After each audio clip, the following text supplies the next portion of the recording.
ഹരേ കൃഷ്ണ. ഇന്ന് നമുക്ക് 29ാമത്തെ ശ്ലോകം നോക്കാം. ജന്മഗുഹ്യം ഭഗവതോ യ ഏതത് പ്രയതോ നര സായം പ്രാതർഗൃണൻ ഭക്ത്യാ ദുഃഖഗ്രാമാദ്വിമുച്യതേ. ജന്മഗുഹ്യം ഭഗവതോ. ജന്മഗുഹ്യം എന്ന് പറഞ്ഞാൽ ഭഗവാനെ അവിടുത്തെ ഈ ഗുഹ്യം എന്നാൽ ഏറ്റവും രഹസ്യമായിട്ടുള്ളത്. ഭഗവാന്റെ ഈ അവതാരത്തെ, ഭഗവാന്റെ ഈ പലതരത്തിലുള്ള ജന്മങ്ങൾ എടുത്തത്, അവതാരങ്ങൾ എടുത്തത്, അപ്പോൾ ഇങ്ങനെ രഹസ്യമായിട്ടുള്ള ഭഗവാന്റെ ഈ അവതാരങ്ങളൊക്കെയും ഏറ്റവും രഹസ്യമായിട്ടുള്ള ഒരു തത്വത്തെയാണ് നമുക്ക് കാണിച്ചു തരുന്നത്. അപ്പോൾ പറയാം ജന്മഗുഹ്യം ഭഗവതോ, ഭഗവതഃ ഭഗവാന്റെ യ ഏതത് പ്രയതോ നര. യ ഏതത്, യഹ എന്ന് പറഞ്ഞാൽ യാതൊരു, ഏതത്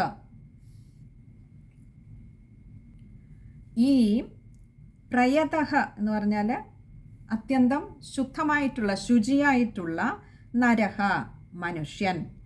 അപ്പോൾ ശുദ്ധനായിട്ടുള്ള യാതൊരു മനുഷ്യൻ എന്ന് പറഞ്ഞാൽ മനസ്സിൻ്റെ ശുദ്ധിയാണ് ഇവിടെ ഉദ്ദേശിച്ചത്. കളങ്കം അധികം ഏറ്റിട്ടില്ലാത്ത മനുഷ്യൻ ഭഗവാന്റെ ഈ രഹസ്യമായിട്ടുള്ള ഈ ഒരു അവതാരത്തെ സായം പ്രാതർഗൃണൻ. സായം എന്ന് പറഞ്ഞാൽ സായങ്കാലത്തും, പ്രാതഃ എന്ന് പറഞ്ഞാൽ പ്രാതഃകാലത്തും, രാവിലെയും വൈകിട്ടുമൊക്കെയും,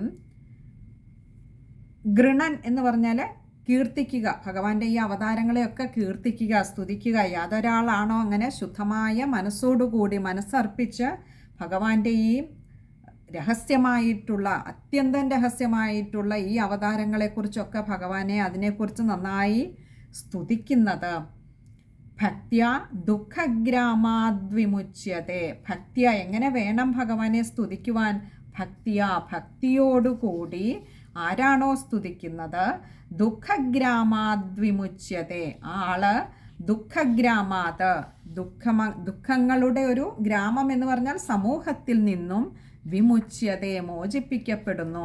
അപ്പോൾ ഈ അവതാരങ്ങളുടെയൊക്കെ കീർത്തനം കൊണ്ട്, ഈ അവതാരങ്ങളെക്കുറിച്ചുള്ള കീർത്തനങ്ങൾ പാരായണം ചെയ്യുന്നത് കൊണ്ട് എന്താണ് ഫലം എന്ന് ചോദിച്ചാൽ, ഏതൊരു മനുഷ്യൻ 2 സന്ധ്യകളിലും, രാവിലെയും വൈകിട്ടും, പ്രാതസന്ധ്യയിലും സായം സന്ധ്യയിലും ദേഹശുദ്ധിയൊക്കെ വരുത്തി മനസ്സിലും അധികം കളങ്കമൊന്നുമില്ലാതെ ഭക്തിയോടുകൂടി ഭഗവാനെ അവിടുത്തെ സ്തുതിക്കുന്നുവോ ഈ അവതാര കീർത്തനങ്ങൾ ചൊല്ലിക്കൊണ്ട്, അങ്ങനെയുള്ളവർക്ക് ഈ സംസാര സങ്കടത്തിൽ നിന്നും അവർ, അപ്പോൾ ദുഃഖഗ്രാമം എന്നാണ് പറഞ്ഞത്, അനേകം ദുഃഖങ്ങൾ, അതിൻ്റെ ഒരു കൂട്ടം എന്ന് പറഞ്ഞാൽ ഇവിടെ ജന്മമെടുത്ത മനുഷ്യർക്ക് ഓരോരുത്തർക്കും അവരവരുടേതായ രീതിയിൽ ദുഃഖങ്ങളുണ്ടാവും. അപ്പോൾ ആ ദുഃഖങ്ങളിൽ നിന്നൊക്കെ വിമോചിക്കപ്പെടുന്നു. ഇവിടെ ദുഃഖഗ്രാമാദ്വിമുച്യതേ, ദുഃഖഗ്രാമാത് വിമുച്യതേ, 2 വാക്കുകളാണ് അവിടെ, പദം പിരിക്കണ്ട. അപ്പോൾ ഇതാണ് ഈ അവതാര കീർത്തനങ്ങളുടെ ഒരു പ്രത്യേകത. ദുഃഖങ്ങളെ നിവർത്തിക്കുന്നതിനായിട്ട് 2 സന്ധ്യകളിലും, പ്രാതസന്ധ്യയിലും സായം സന്ധ്യയിലും അവതാര കീർത്തനങ്ങൾ ചൊല്ലിയാൽ മതിയാകുമെന്നിവിടെ ഭഗവാൻ നമുക്കായിട്ട് ഉറപ്പ് തരികയാണ്. ഇവിടെ ഭഗവാൻ ഉറപ്പ് തരുന്നു എന്ന് പറയുമ്പോൾ വ്യാസ ഭഗവാനാൽ വിരചിതമായിട്ടുള്ള, ഇത് ഭഗവാന്റെ തന്നെ അവതാരമായിട്ടുള്ള വ്യാസ ഭഗവാൻ തന്നെയാണ് നമുക്ക് ഉറപ്പ് തരുന്നത്. ഭഗവാൻ ഈ ദുഃഖങ്ങളെയൊക്കെ നിവർത്തിച്ചു തരുമെന്ന് ഉറപ്പ് തരുന്നു. നമുക്ക് ആ ശ്ലോകം ഒന്നുകൂടി നോക്കാം. ജന്മഗുഹ്യം ഭഗവതോ യ ഏതത് പ്രയതോ നര സായം പ്രാതർഗൃണൻ ഭക്ത്യാ ദുഃഖഗ്രാമാദ്വിമുച്യതേ.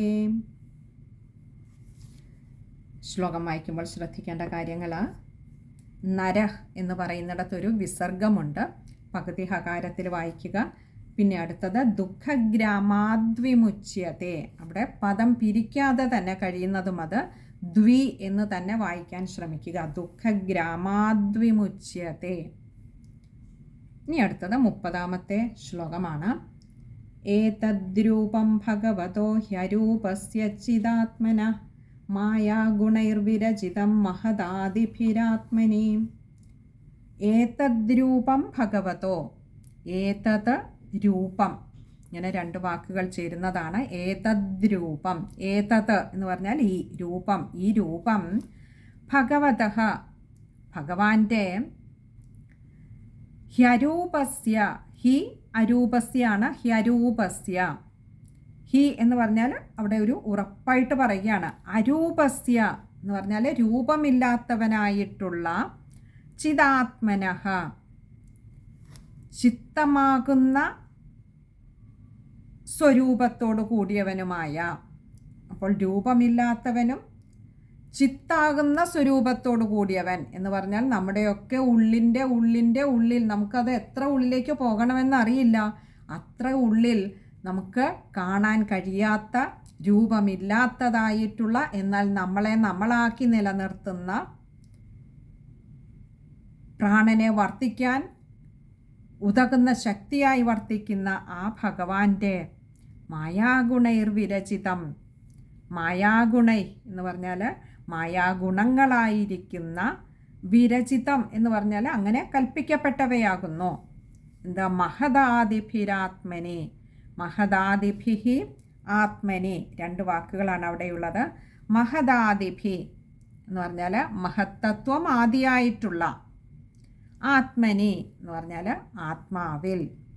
അപ്പോൾ ഭഗവാനെ രൂപം എന്താണ്, അവിടുത്തെ രൂപം എന്താണെന്ന് അറിയില്ല. അവിടത്തേക്ക് രൂപമില്ല. കാരണം രൂപത്തിൽ ഒതുങ്ങുന്നതല്ല, രൂപത്തിന് അതീതനായിട്ടുള്ള, അരൂപനായിട്ടുള്ള ഭഗവാനെ നമുക്ക് നമ്മുടെ ഉള്ളുകൊണ്ട് ആനന്ദ നിർവൃതിയിലൂടെ അനുഭവിച്ചറിയുവാൻ മാത്രം കഴിയുന്ന ആ ചിത്താകുന്ന സ്വരൂപത്തോടു കൂടിയവനായിട്ടുള്ള ഭഗവാനെ, അവിടുത്തെ മായാഗുണങ്ങളായിരിക്കുന്ന ഈ മഹത്തത്വം മുതലായവയാൽ നമ്മുടെ ആത്മാവിൽ ഈ രൂപം കൽപ്പിക്കപ്പെട്ടവയാകുന്നു.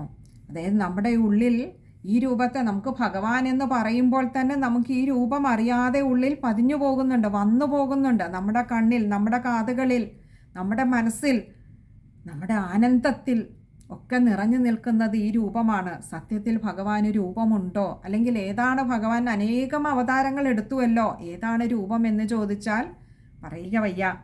പക്ഷേ ഭഗവാൻ എന്ന് പറയുമ്പോൾ നമ്മുടെ ഉള്ളിൽ വരുന്ന ഈ രൂപം, അതിനെ എങ്ങനെ അറിയുക? നമ്മുടെ കൺമുമ്പിൽ കാണുന്നില്ല, പക്ഷെ ഉള്ളുകൊണ്ട് അനുഭവിച്ചറിയുന്നു. ചിത്തത്തിൽ ആത്മസ്വരൂപനായി ഭഗവാൻ കുടികൊള്ളുന്നു. തൊട്ടു മുൻപുള്ള ശ്ലോകത്തിൽ നമ്മളോട് പറഞ്ഞു തന്നു, ഇങ്ങനെ അവതാര കീർത്തനം ചെയ്യുന്നവർക്ക് എല്ലാ ദുഃഖങ്ങളും ഇല്ലാതെയാകുമെന്ന് പറഞ്ഞു തന്നു അല്ലേ? അപ്പോൾ ഈ അവതാര കീർത്തനങ്ങൾ എപ്പോഴും സ്ഥൂല സൂക്ഷ്മ രൂപങ്ങൾക്ക് അടിസ്ഥാനമായിട്ടാണ്. ഭഗവാന്റെ ഈ ഓരോ അവതാരങ്ങളെ, അവയ്ക്കൊക്കെ രൂപമുണ്ട് അല്ലേ? അപ്പോൾ അങ്ങനെയുള്ള രൂപങ്ങളിൽ അടിസ്ഥാനമായിട്ടാണ് ഇരിക്കുന്നത്. പക്ഷെ ഇവിടെ ഇതൊക്കെ പറഞ്ഞിട്ടും പറഞ്ഞു തന്നു ഭഗവാൻ അരൂപനാണ്. നമ്മുടെ ഹൃദയത്തിലെ അവിദ്യയെയൊക്കെ നീക്കി ശുദ്ധ സത്വ ജ്ഞാനത്തെ പ്രദാനം ചെയ്യുന്ന ഭഗവാനെ, ആ ഭഗവാൻ ചിദേകര സ്വരൂപമാണ്. ഭഗവാൻ അരൂപനാണ്, ആത്മസ്വരൂപനാണ്. എന്നാൽ ഭഗവാനെക്കുറിച്ച് നമ്മൾ ചിന്തിക്കുമ്പോൾ സ്ഥൂല സൂക്ഷ്മ രൂപത്തിലുള്ള അനേകം രൂപങ്ങൾ, അനേകം അവതാരങ്ങൾ ഭഗവാൻ എടുത്തിട്ടുണ്ടെങ്കിലും ഭഗവാനെ ഈ രൂപം അത് നമ്മുടെ ഉള്ളിൽ അറിയാതെ അങ്ങനെ കൽപ്പിക്കപ്പെട്ട് കിടക്കുന്നു. ചിത്തം ചേർന്ന് നിൽക്കുന്നത് ഈ പൂർണ്ണാവതാര സ്വരൂപനായ ശ്രീകൃഷ്ണ രൂപത്തിലാണ്. നമ്മൾ ഭഗവാനെക്കുറിച്ച് ചിന്തിക്കുമ്പോൾ ഒരിക്കലും കൂർമാവതാരമോ മത്സ്യാവതാരമോ വരാഹാവതാരമോ അല്ല നമ്മുടെ ഉള്ളിൽ വരിക. ഈ കൃഷ്ണ സ്വരൂപം തന്നെയാണ് വരുന്നത്. ആ പൂർണ്ണാവതാരം തന്നെയാണ് ഉള്ളിൽ അങ്ങനെ കൽപ്പിച്ച് കിടക്കുന്നത്, നിറഞ്ഞു നിൽക്കുന്നത്. നമുക്ക് ആ ശ്ലോകം നോക്കാം. ഏതദ്രൂപം ഭഗവതോ ഹ്യരൂപസ്യ ചിദാത്മന മായാഗുണൈർവിരചിതം മഹദാദിഭിരാത്മനി. ശ്ലോകം വായിക്കുമ്പോൾ ശ്രദ്ധിക്കേണ്ട കാര്യങ്ങൾ: ചിദാത്മന, അവിടെ വിസർഗമുണ്ട്, പകുതി ഹകാരത്തിൽ വായിക്കുക. പിന്നെ അടുത്തത് മായാഗുണൈർവിരചിതം, അത് ചേർത്ത് വായിക്കണം. അതുപോലെയാണ് മഹദാദിഭിരാത്മനി, അവിടെ മഹദ ആദിഭിയാണ്. മഹത്തത്വം തുടങ്ങിയവ എന്നുള്ള, മഹത്തത്വം ആദിയായിട്ടുള്ളവ എന്നുള്ള അർത്ഥത്തിൽ. അപ്പോൾ അവിടെ ആകാരം ശ്രദ്ധിക്കേണ്ടതുണ്ട്. അതുപോലെയാണ് മഹദാദിഭി ആത്മനി, അവിടെയും അകാരം നീട്ടിയെടുക്കണം. രായുടെ അകാരം ശ്രദ്ധിക്കുക. ഇത് ഇത്രയും കാര്യങ്ങളാണ് ആ ഒരു ശ്ലോകം വായിക്കുമ്പോൾ ശ്രദ്ധിക്കേണ്ടതായിട്ടുള്ളത്. ഇനി അടുത്തത് 31ാമത്തെ ശ്ലോകമാണ്. യഥാ നഭസി മേഘൗഘോ രേണുർവാ പാർത്ഥിവോനിലേ ഏവം ദ്രഷ്ടരി ദൃശ്യത്വമാരോപിതമബുദ്ധിഭി. യഥാ നഭസി, യഥാ എപ്രകാരമാണോ, നഭസി ആകാശത്തിലും, മേഘൗഘോ മേഘ ഓഖമാണ്, ഓഖം എന്നാൽ കൂട്ടം, മേഘ ഓഖം എന്ന് പറഞ്ഞാൽ മേഘൗഘ മേഘസമൂഹം എപ്രകാരമാണോ ആകാശത്തിലും, രേണുർവ രേണു എന്ന് പറഞ്ഞാൽ പൊടി, പാർത്ഥിവോനിലെ പാർത്ഥിവ അനിലെ, ഇങ്ങനെ രണ്ട് വാക്കുകൾ അവിടെ വരുന്നുണ്ട്.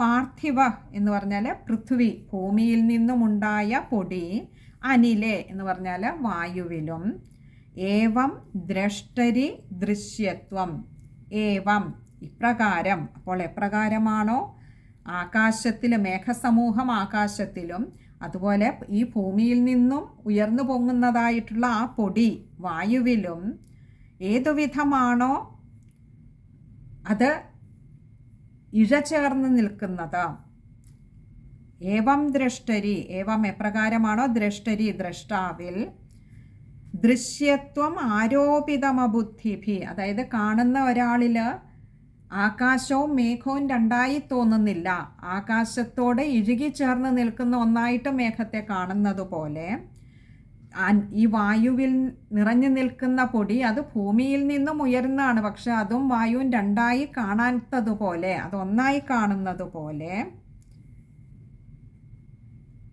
ദ്രഷ്ടാവിൽ, ദ്രഷ്ടരി ദ്രഷ്ടാവിൽ കാണുന്ന ആളിൽ ദൃശ്യത്വം ആരോപിതമബുദ്ധിഭി, ദൃശ്യത്വം അതായത് ദൃശ്യം എന്ന ആ ഒരു ഭാവത്തെ ആരോപിതം ആരോപിക്കപ്പെടുന്നു, എന്തുകൊണ്ട്, അബുദ്ധിഭി അറിവില്ലാത്തത് കൊണ്ട്.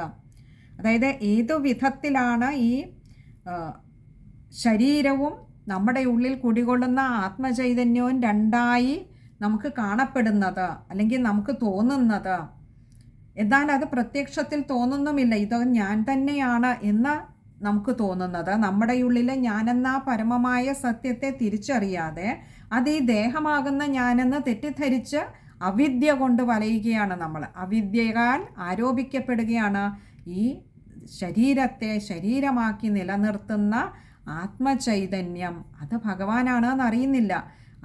അതിന് ഉദാഹരണം പറഞ്ഞതാണ്, ആകാശത്തിൽ കാണപ്പെടുന്ന മേഘങ്ങളെ ആകാശമായിട്ട് തന്നെ അല്ലെങ്കിൽ ആകാശത്തിൻ്റെ ഭാഗമായി തന്നെ കാണുന്നു, അത് വേറൊന്നായി പ്രത്യേകമായി വേറെ വേറെയായി കാണാത്തതുപോലെ കാറ്റിലുള്ള പൊടി, ഭൂമിയിൽ നിന്നും ഉയർന്നു പൊങ്ങുന്ന പൊടി കാറ്റിനോട് ചേർന്ന് കഴിയുമ്പോൾ അതിനോട് ആരോപിതമായി കാണപ്പെടുന്നത് പോലെ ഉള്ളിലുള്ള ആത്മചൈതന്യം ഈ ജഡമായ ശരീരത്തോട് ചേർന്ന് അതിനെ ജീവനുള്ളതാക്കി മാറ്റുമ്പോൾ ആ ശരീരം തന്നെയാണ്, ശരീരം ആത്മചൈതന്യമാണ്, അല്ലെന്നുണ്ടെങ്കിൽ ആത്മചൈതന്യം എന്ന് പറയുന്നത് ജഡമായ ശരീരമായി തെറ്റിദ്ധരിക്കപ്പെടുന്നു. ആത്മചൈതന്യത്തെ വേണ്ട വിധത്തിൽ കാണാതെ അറിയാതെ ഈ ശരീരമാണ് ഞാൻ എന്ന് പറയുന്ന ആത്മചൈതന്യമെന്ന് തെറ്റിദ്ധരിക്കപ്പെടുന്നു. അതിന് കാരണം അവിദ്യയാണ്. ഇവിടെ ഈ അവിദ്യയുടെ പ്രസക്തി നമുക്ക് യഥാർത്ഥ വസ്തു എന്താണോ അതിനെ മറച്ചു വെച്ചുകൊണ്ട് അതിൻ്റെ സ്ഥാനത്തിൽ മറ്റൊന്നിനെ കാണിക്കുവാനുള്ള ഒരു സാമർഥ്യവിശേഷമാണ് അവിദ്യയ്ക്കുള്ളത്. ഇവിടെ ആ അവിദ്യ കൊണ്ടാണ് യഥാർത്ഥത്തിൽ നമ്മൾ ഓരോരുത്തരും നമ്മുടെ ഉള്ളിലെ ഈ ജഡത്തിനുള്ളിൽ ജഡമായ ശരീരത്തിനുള്ളിൽ കുടികൊള്ളുന്ന ആത്മചൈതന്യമാണെന്ന് തിരിച്ചറിയാതെ ഈ ദേഹദ്വയത്തെ കൽപ്പിച്ചുകൊണ്ട് കഴിയേണ്ടി വരുന്നത് അവിദ്യ കൊണ്ടാണ്. വായുവിനെ ആശ്രയിച്ച് ചലിക്കുന്ന ആ മേഘസമൂഹത്തെ കണ്ടിട്ട് അറിവില്ലാത്ത ജനങ്ങൾ എന്താ പറയാത്, ആകാശമാണെന്ന് പറയുന്നത്. ആകാശത്തിനെയും കാർമേഘത്തെയും രണ്ടായി അല്ലെങ്കിൽ അതിനെ തിരിച്ചറിയാൻ അതിൻ്റെ ഉള്ളിൽ ഈ മേഘങ്ങൾ എന്ന് പറയുന്ന വായുവിനാൽ ചലിക്കപ്പെടുന്നതാണ്, പക്ഷെ അത് ആകാശമാണെന്ന് തെറ്റിദ്ധരിക്കപ്പെടുന്നത് പോലെ